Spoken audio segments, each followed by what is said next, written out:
Hey guys, I just had a conversation with Shreyas Bapodia. Now Shreyas is actually a roommate of mine in IIT Kharagpur, and the three of us roommates actually bagged SDE internship offers, with Sohan, another roommate of mine, and me getting offers from Amazon, and Shreyas from Wells Fargo, the fourth largest bank in the US. But today we are going to talk about Shreyas because Shreyas, during his interview preparation, managed to become candidate master in code forces, and that too in just 6 months from starting to do CP. So today we're going to talk about competitive programming and how he achieved this feat, that is becoming a candidate master in such a short time. We're going to also talk about his interview preparation and so much more. So tune in if you're a competitive programmer and also doing interview preparation. Enjoy. So today we have with us Mr. Shreyas Bapodia. So Shreyas, would you like to introduce yourself? So my name is Shreyas Bapodia. Currently I am pursuing BTech from IIT Kharagpur in instrumentation engineering, and currently I bagged an internship offer at Wells Fargo. Okay, so great. So we're today going to talk about competitive programming, and one thing that you all don't know probably about Shreyas is that Shreyas is currently a candidate master in code forces, and he achieved all of this during the lockdown, that is in 6 months. So we are going to talk about that process, how we did that, how we got into competitive coding and everything. So let's start with, how did you start competitive coding and what got you into it? Like, pasand kaise hai competitive coding? So basically I was guided by our senior that if you want to bag an intern for interning after the end of third year, you should be good at competitive coding. So I started around in my fourth semester. It was January 2020. So after that we had our midterms. So I could not practice that much during January and February. So I again resumed my competitive coding during March when there was a COVID-19 lockdown. So after that it was it's lockdown till now. Yeah, but you reached candidate master around August, I guess, for the first time? Maybe around August, yes. Yeah. So initially my that real journey started around March end, and I reached candidate master around August. Yeah, first week of August, I guess. So approximately August to March is 6 months, I guess. Yeah, it's approximately 6 months. 6 months candidate master. That's a huge feat. Like, most people achieve candidate master in 2 years, 3 years, and even then it takes a lot of time. But you reach that in 6 months. Yes. And that is an aim for everybody. Like, all of us want to do competitive coding, do great in interviews, because we all know that it helps in interviews a lot. So talking about that, did you have a partner while coding, and how important is to have a partner while coding? So I have my friend. It's my schoolmate. So he guided me in the initial phase of my coding, and also we have friends from IIT Kharagpur. So I had a very good peer group among me. They helped me a lot during my initial journey of competitive coding, and partner helps us a lot. If you're stuck in a question, you feel like giving up, but if you have a good partner, they tell you the solution, they guide you through the various algorithms. So I think that having a good competitive partner, it's very good for you, for your journey. Yeah, so what did you and your partner do exactly? Like, how did you help each other out? Like during contest or anything? Yeah. Like that? So the major problem occurs during debugging the problem. Everyone is able to get the solution or algorithm through tutorial. So when I was not able to debug my code, I just took the screenshot of the code and sent it to one of my friends. So he helped me in debugging my code, and he also told me various algorithms that I should apply to have a more optimized solution to my problem. Okay, and during contest, did it help much? Like, did you have a competition, a sense of competition between you two, that you solved in this time? How are you solving in this much time? Something like that. No, we did not take that seriously the contest, but yes, we can check our friends' ranking during the contest. So it gives confidence to us so that we can perform better than our friends. But we did not take that much seriously that contest. So in competitive coding, what do you suggest? Do we do in multiple sites or just only one site? Just focus on one site.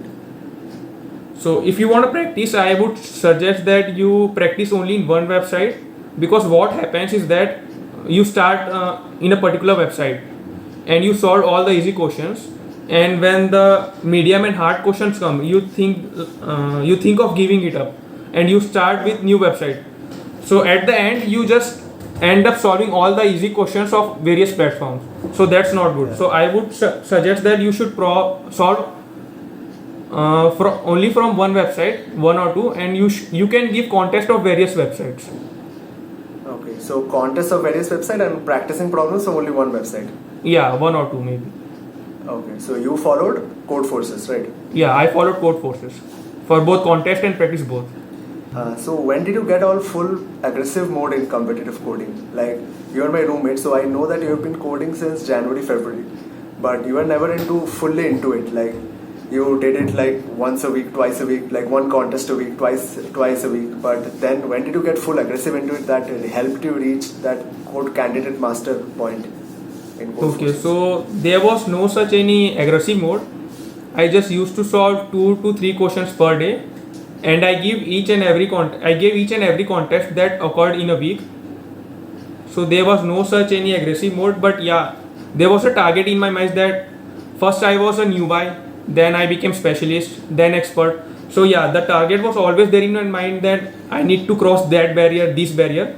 So the target was there, but there was no such any aggressive mode. I just used to solve 2 to 3 questions per day, and I gave each contest that occurred in every week. Okay, and you after solving the contest, say you solved A, B, C, D. So if the viewers don't know, A is the easiest question, then B, then C, the difficulty rises, and there are around F or G questions, like 6 to 7 questions per contest. So say you solved till C questions and you could not solve D, E, F. So most people, what they do is they leave the questions and they never look at it. So did you follow up on the questions after the contest? Yeah, upsolving is one of the main. One should do upsolving after each and every contest. Basically, what happens? If you don't upsolve the questions, so you will not learn any new techniques. So the questions that you were not able to solve during the contest, it's very necessary to look up the solution after the contest. Tutorials are always posted after the contest. So one should look after the question that you were not able to solve during the contest. Okay, so upsolving is very important if you want to grow as a competitive programmer. Yeah, upsolving is very important. So, and how did you pick yourself up after, say, a string of failures? Suppose a couple of contests are not going well, your rank is decreasing. Yeah. So how did you pick yourself up from that? So there was a time when my rating was going down. So I did not think much about rating. So one should not think much about rating. They should more focused on learning new algorithms and solving more questions. And ultimately your rating will go up. So if you should not always focus on rating, so you will not be feel demotivated at any point of your journey. You should always think about how to solve more questions and various algorithms. Okay, so not focus on the ratings and just focus on learning different data structures and algorithms, and you'll keep improving, just keep on practicing, right? Yeah. Okay. So did you face any kind of jealousy while you were in college? Like, there are so many competitive programmers in our college, especially our college, and there's a whole trend of programming around it. Like, there are many people who have much better rating than us, who are masters, who are candidate masters already. So did you face any jealousy, like they're doing so better than you, how can you do better than them, something like that? No, so first of all, I didn't know many of the competitive programmers of our college, so there was not a point of jealousy among them. And also I started competitive programming seriously when I was at home. And I did not, during the lockdown. So I did not know many of the competitive programmers profile from our college. So there was no point of jealousy among them. Okay, so that's nice that you didn't know anyone. So you just kept focusing on yourself, and you just kept going I just kept focusing on myself. Yeah. Okay, cool. And so we all knew that our interview we're gonna start from August or September. So how did you transition from that CP mode to a interview preparation mode? Yeah, so generally in interviews, the questions that are asked are from trees and linked list, and that questions are not covered in competitive programming. So to cover that part of the interview specific questions, I would suggest to solve interview bit and also Geeks for Geeks. In Geeks for Geeks, you can get company wise question, previous year questions. So interview bit and Geeks for Geeks is a good combination if you want to crack various interviews. Okay, so you're saying that in competitive programming, trees and linked list are not really covered. So Yeah. to cover those, we use interview bit and maybe. So what I used I used lead code as well with interview bit and Geeks for Geeks. So I think lead code is also a good platform for that. Yeah, but I would suggest that in interview bit you should solve at least one question of every bucket. You know, in interview bit we have various buckets. So after that you can go to lead code Yeah, if you so, have time. Buckets are basically in data structures, and in interview bit there are different data structures, different algorithms, and so under each data structure we have various buckets, that is various categories. So what is saying that is solve at least one question from each bucket. So okay. So what are your tips for students who are getting into competitive coding right now, and how to improve? Because you are kind of the benchmark, like reaching candidate master in 6 months, and people take nearly 2 to 3 years to reach candidate master. You did that in 6 months. So what is your tip for the students? So first of all, you should know a programming language. So I usually code in C++. You can either prefer Java as well. So first of all, you should know various syntax or inbuilt library of every programming language. For example, in C++ we have FTL, and we can directly use map, vectors, sets, and we can directly sort without using the algorithm. So first step is to know your programming language, and after that you should know various basic algorithms like binary search, various sorting algorithms, graph algorithms, and after that you can start. And if you will start in Codeforces, the questions like A, B and C, they don't require very advanced algorithms. They are just the implementation based algorithms and one or two maths based problems. So usually the more advanced algorithm questions comes in D and E. So without knowing various advanced algorithm, you can start your competitive programming. And if you think that you are able to solve A, B and C, then you can focus on more advanced algorithm. Okay. So people get stuck around when this say many people, I know personally many people, that they get stuck when solving questions of difficulty B and questions of difficulty, say they are able to solve most of the questions of B, but they're not able to solve, say, C questions or D questions. So what is your advice to them? So if you are stuck on a particular rating, I would suggest that you should in Codeforces we have an option to filter the questions according to the rating and also according to the topics of the data structures. So let's say if you are in a rating X, I would suggest that you should solve questions from which are 100 above than your rating. So I think solving around 30 to 40 questions around a particular rating would definitely boost your rating. And also we have a add-on like Codeforces Visualizer, which shows that how many questions you have solved from a particular rating. So that will give you a various insights about how much questions are you solving of various ratings. So you should solve rating around 30 to 40 questions here. And also we have a ladder, C ladder and D ladder, A to OJ ladders. Yeah. Online judge. Yeah. So you can refer that also. Like solving 30 to 40 questions from each ladder would also help you. So what you're saying is that if someone is stuck on a rating, so it's suggested that he should do questions of which have a rating 100 more than their current rating, and also solve questions from A to OJ ladders. A to OJ ladders are basically those ladders which have questions between a different rating, say 100, 1400 to 1500, 1600 to 1700, something like that. It also have a ladder of A, B and C, like all the A questions. 100 questions of A, 100 questions of B, like that. Yeah. You're telling me And also if you want to learn more advanced algorithm, there's a website called cpalgorithms.com. Yeah. From that you can learn each and every algorithms. Okay, so I'll link the name of the websites in the description below, and you can Yeah. refer them there. Hmm. So this is the most standard question in CP. So where did you learn data structures and algorithms from?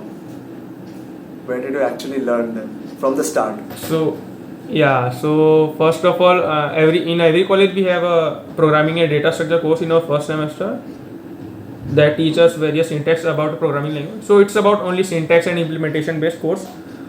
And in my fourth semester, I took an additional data structures and algorithm from IIT Kharagpur. So it was ended around February only because we had a lockdown. So the half of the course were in an online mode. So the professors would you upload the material. So I studied from there, and after that I just solved questions. And if I'm stuck in a question, I would look up to the solution. And in solution, it was mentioned that which algorithm you should use to solve that particular question. So after that, I would just Google that algorithm, or I would learn from CP algorithms. So it's not necessary to take a course. You can learn from various online platforms like CP algorithms, and also we have a tutorial after every contest in which we have a detailed solution of every question. So if any person think that they have not taken any course in their college and they are not from computer science department, it's not a thing to worry about. There are many algorithms and many algorithm course also in Coursera and various other platforms. So what Shreyas is saying is that every college has an algorithms course which you can take to learn algorithms, and even if you do not have an algorithms course in your college, you can always learn them online. Like what I did, I just researched about data structures and algorithms from Geeks for Geeks, InterviewBit. They have tutorials there as well, and you can just read from them. There's also CP algorithm, and you can just solve problems. And the more problems you solve, the more questions you're able to do, and the more theory you're able to learn. Yeah. So we are almost at the end of the interview. So what I'd like to ask is, what are your future plans right now for competitive coding as well as for the placements that we have next year? So currently we have, I think, 1 year for the placement, and right now I'm not that much serious about competitive coding, but I'm solving around 1 or 2 questions in a span of 3 to 4 days. But yeah, I can think about being a master in Codeforces or giving ICPC regionals this year. Okay, so If it ICPC happens. Yeah, I don't think it's happening this year. Like we Yeah. are at a target that we are going to go to ICPC, but obviously it's not going to happen this year because of the lockdown. Yeah. So So- your future plan is to now become a master, which is 2200 plus. And when Yeah. do you see yourself reaching that? Considering you reached candidate master in 6 months. Maybe around December 2020 or in the first month of 2021. So in 3 months you're going to achieve master. You're Yeah, that I'm confident. targeting that. Yeah, I'm targeting Ah. about that. Nice. So soon I think we can make another video on that. Yeah, sure. So, what are the tips for the students who are currently giving their interviews, going for the placement season? Do you have any tips for them? Yeah, so in most of the coding rounds, you will see the questions which are around A or B of the Codeforces. They are not that much hard. If it's a big company, yeah, there will be a questions from C and D level as well. And regarding the face-to-face interviews, it will be a easy round. Means if you have done enough competitive coding, you can clear it easily. And for interview, yeah, InterviewBit and Geeks for Geeks, solving that in both the platforms would definitely help you. Okay, so do you think it's necessary to become very good in competitive programming to crack interviews? Like people with 1600 rating, probably who are not able to get to that candidate master level or to that master level, will they not be able to crack the interviews of good companies? What do you say No. about that? No, it's not necessary to become a candidate master to crack the interviews. Yeah, if you're around 1600 and 1700, it's very good. You can clear at most of the coding rounds. Means before we have interview, we have coding rounds. So if you're around 1600 or 1700, you can definitely clear all the coding rounds of the company. They are not that much hard, but yes, having a good practice will definitely give you an edge over the other competitors. Okay. So with that, we end our interview or podcast. So hope you have a great day, Shreyas, and looking forward to being master in Code Forces, and we'll take an interview as well then. So Yeah. December we meet again. Yeah, we'll meet again. So thank you Goodbye. for having me in this Yeah. podcast.